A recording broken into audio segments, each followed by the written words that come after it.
Si vous êtes sur cette vidéo, c'est sûrement que vous devez compléter un DC2 puisque ça vous est demandé dans le règlement de la consultation du marché auquel vous souhaitez répondre, mais vous ne savez pas comment faire. Bonjour, je suis Sébastien, ex-acheteur public, aujourd'hui gérant de l'entreprise Audecia. On accompagne depuis plus de 9 ans maintenant des centaines d'entreprises à répondre au marché public. Aujourd'hui, on va essayer de compléter le DC2 ensemble, rubrique par rubrique, et je vais vous montrer exactement quoi mettre et où. Au niveau des prérequis, moi ce que je vous invite vraiment à faire avant de commencer à aller plus loin dans cette vidéo, c'est de prendre l'appel d'offres auquel vous souhaitez répondre, notamment le règlement de la consultation, et prendre à côté un DC2. Comme ça, on va voir pas à pas ensemble comment le compléter. Déjà, ce qu'il faut savoir, c'est quoi un DC2. Un DC2, ça vient en appui d'un DC1. Si vous êtes intéressé pour compléter un DC1, on a fait une vidéo à ce sujet, on va vous mettre le lien dans la description. Sachez que quand vous répondez seul à un marché public, vous avez l'obligation de faire un DC2, mais quand vous répondez en co-traitance ou en groupement, chaque personne, chaque entreprise membre du groupement doit réaliser un DC2. Donc très souvent, quand vous répondez en groupement, c'est un seul DC1, mais par contre, c'est autant de DC2 qu'il n'y a de membres de groupement. Ça, c'est important à comprendre. Ensuite, le DC2, il a pour objectif à la fois de démontrer votre aptitude professionnelle, votre capacité économique et financière, et votre capacité technique. C'est aussi simple que ça. Maintenant, ce qui peut être compliqué, c'est de savoir en effet qu'est-ce que je dois remplir, qu'est-ce que je dois cocher, qu'est-ce que finalement je ne dois pas remplir parce que ça ne sert à rien. Sur le cadre A, identification de l'acheteur, c'est très simple. Ici, il faut juste indiquer le nom de l'acheteur du marché auquel vous répondez. Et ça, c'est très souvent inscrit sur une page de garde d'un règlement de la consultation, par exemple. Admettons ici que vous répondiez pour la mairie de Paris, vous mettez juste mairie de Paris. C'est aussi simple que ça. Pareil pour l'objet de la consultation. Sur l'objet de la consultation, il faut juste y mettre l'objet du marché. Et ça, vous pouvez le retrouver en page de garde de tous les documents de la consultation, que ce soit un CCTP, un CCAP ou un règlement de la consultation. Donc là, par exemple, vous pourriez très bien mettre extension de l'école et vous mettez ensuite derrière le nom de l'école, si c'est bien évidemment l'objet du marché. Mais c'est tout ce qu'il y a à faire ici, ce n'est pas plus compliqué. Sur l'identification du candidat individuel ou du membre du groupement, vous avez une sous-partie C1 où vous allez devoir mettre le nom de votre entreprise, donc juste ici, d'accord. Vous allez devoir mettre ensuite son adresse postale, juste ici, l'adresse électronique, donc votre mail, le numéro de téléphone, le numéro de SIRET. Alors, en effet, si vous êtes freelance ou auto-entrepreneur, il faut que vous vous y mettiez ce qu'on appelle un équivalent. Un équivalent d'un numéro de SIRET pour un auto-entrepreneur, ça serait par exemple le numéro INSEE. La forme juridique ici de votre entreprise, est-ce que vous êtes une SARL, une SAS, une URL ou autre? Et ensuite, il faut cocher la case si vous êtes ou pas une PME. Très souvent, vous allez cocher la case oui. Pourquoi? Parce que vous êtes moins de 250 salariés et vous faites moins de 50 millions de chiffre d'affaires. Sur les cas particuliers en cas de marché public réservé, toute cette partie-là, elle est utile uniquement si vous répondez déjà à un marché réservé. Donc ça, dites-vous bien que c'est indiqué dans le règlement de la consultation généralement en gros. Donc vous allez voir, dans 99% des cas, vous ne répondez pas à un marché réservé.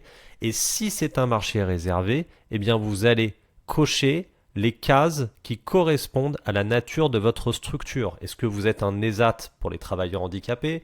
Est-ce que vous êtes une structure d'insertion par l'activité économique? Est-ce que vous êtes une entreprise de l'économie sociale et solidaire? Ou est-ce que vous êtes des entreprises implantées par exemple en établissement pénitentiaire?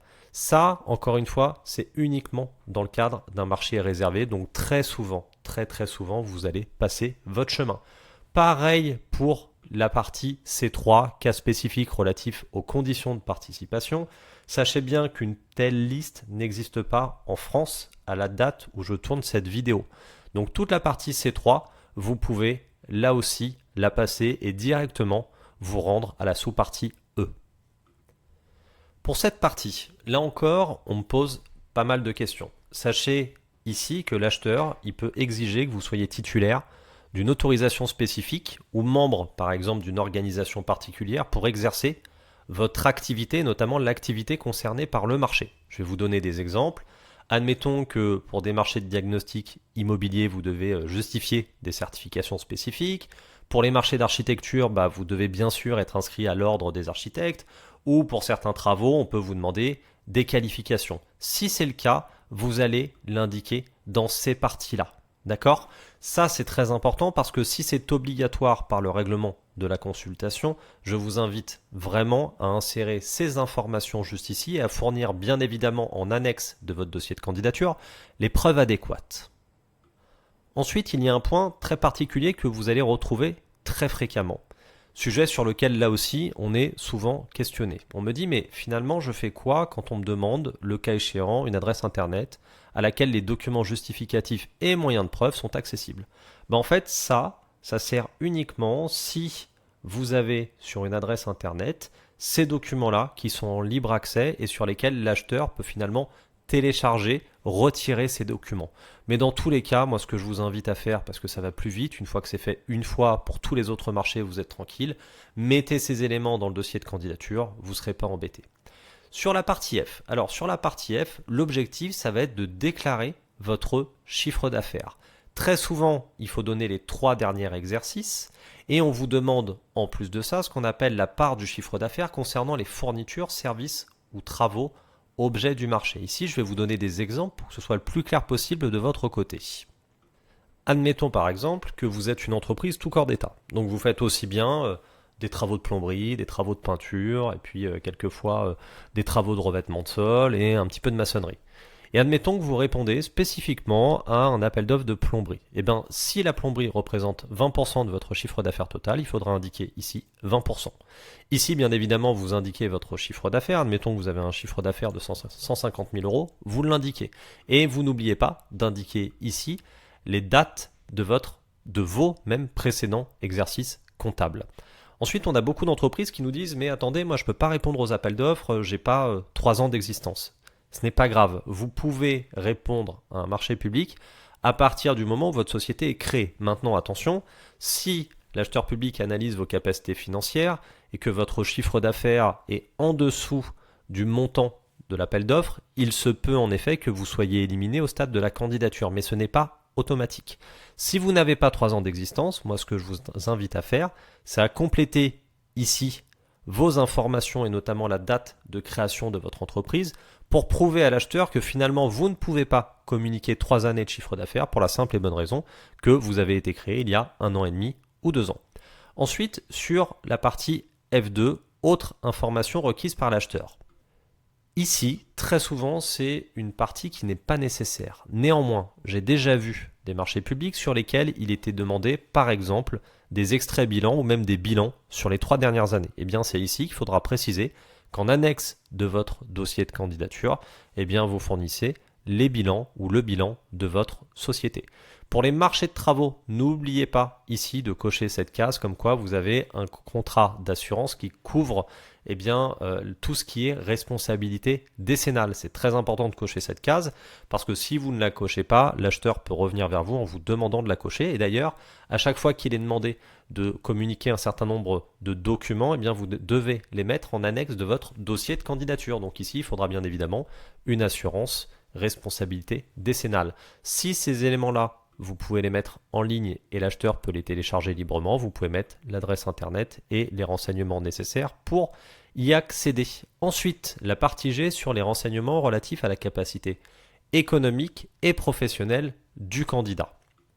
Ici, c'est très nettement la partie où l'acheteur va essayer d'en savoir plus sur votre savoir-faire. Donc concrètement, qu'est-ce qu'il vous demande ? Il vous demande une liste des travaux, fournitures ou services similaires réalisés sur les 3 à 5 dernières années avec montant, date et destinataire. Donc là, moi, ce que je vous invite vraiment à faire, c'est faire ce qu'on appelle un tableau. Et dans ce tableau, ça va être y indiquer les différentes informations qui vous sont demandées. Vous pourriez très bien, par exemple, ici, avoir des éléments sur votre client, sur l'objet des travaux que vous avez exécutés, sur le montant de ces travaux et sur l'année auquel ces différents travaux ont été exécutés. Et vous complétez ce tableau dans sa globalité. Ce qui est le mieux quand même, c'est que les travaux soient en adéquation avec l'objet du marché. C'est extrêmement important. Ensuite, autre point, l'acheteur va vous demander très souvent, vous allez le voir dans le règlement de la consultation, la description de l'outillage, du matériel et de l'équipement technique que vous allez utiliser. Vous pouvez également le mettre ici, comme vous pouvez mettre également ici les effectifs moyens annuels et l'importance du personnel d'encadrement de votre entreprise. Donc il faut faire un tableau sur les 3 dernières années, y insérer à la fois la totalité des effectifs et à la fois le pourcentage des encadrants. Ensuite, on peut également vous demander ici tout ce qui est certificat de qualification professionnelle, par exemple dans le domaine du BTP, Calibat ou ISO 9001, et les certificats de système de gestion environnementale si vous en avez. C'est par exemple le cas d'un ISO 14001.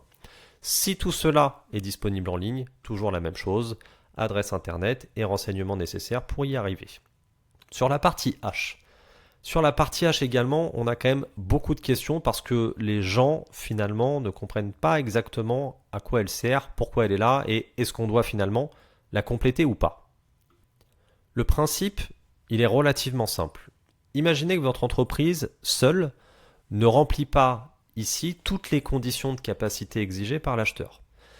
Vous pouvez et vous avez l'autorisation de vous appuyer sur les capacités d'un opérateur économique. Ça peut être par exemple un sous-traitant, un partenaire, un fournisseur, peu importe la nature juridique du lien qui vous lie avec ce dernier. Exemple très simple, imaginez un acheteur qui vous demande un chiffre d'affaires de 500 000 euros, vous avez un chiffre d'affaires uniquement de 300 000 euros, eh bien n'hésitez pas ici à présenter finalement un sous-traitant qui fait un chiffre d'affaires de 200 000 euros. Et 200 plus 300, ça fait 500. Il faudra alors indiquer ici le numéro du lot, le nom du membre du groupement concerné. Donc, si vous êtes titulaire unique, c'est votre entreprise. Si c'est un membre du groupement qui rédige ce DC2, eh bien, ça sera le nom de ce membre du groupement. Et ici, vous allez devoir mettre le nom commercial, l'adresse, numéro de téléphone, SIRET, etc., etc. de l'entreprise sur laquelle vous vous appuyez. Ensuite, dernier élément concernant les renseignements spécifiques au marché public de défense ou de sécurité. Donc là, attention, c'est juste si vous répondez à des marchés publics de défense ou de sécurité. Donc si ce n'est pas le cas, vous passez. Et si c'est le cas, vous avez juste à compléter ici la nationalité du candidat individuel ou du membre du groupement. Et là, vous allez pouvoir justifier d'un certain nombre d'éléments, notamment sur l'accessibilité à la procédure indiquée. C'est par exemple lorsque certaines procédures sont limitées à des zones géographiques. On a par exemple l'armée qui très souvent va limiter son marché public à des personnes qui viennent de l'Union européenne. Et bien là, vous pouvez à l'appui de votre candidature justifier avec tout document nécessaire les éléments permettant de justifier que vous êtes bien au sein de l'Union européenne. Voilà, j'espère que c'est clair pour vous concernant le DC2. Il faut savoir qu'en plus du DC2, n'oubliez pas à chaque fois d'insérer des éléments de preuve, que ce soit votre cabis, que ce soit vos attestations d'assurance ou autres, parce que ça vous sera demandé et surtout ça sera vérifié par l'acheteur public. Voilà, je vous mets en description de notre formulaire un DC2 commenté en téléchargement gratuit. Il est très pratique pour ne rien oublier. Et maintenant, à vous de jouer, bien évidemment, pour décrocher vos appels d'offres. Je vous souhaite plein de courage parce que c'est pas forcément toujours évident. Et si vous avez besoin d'aide, rendez-vous sur audecia.fr.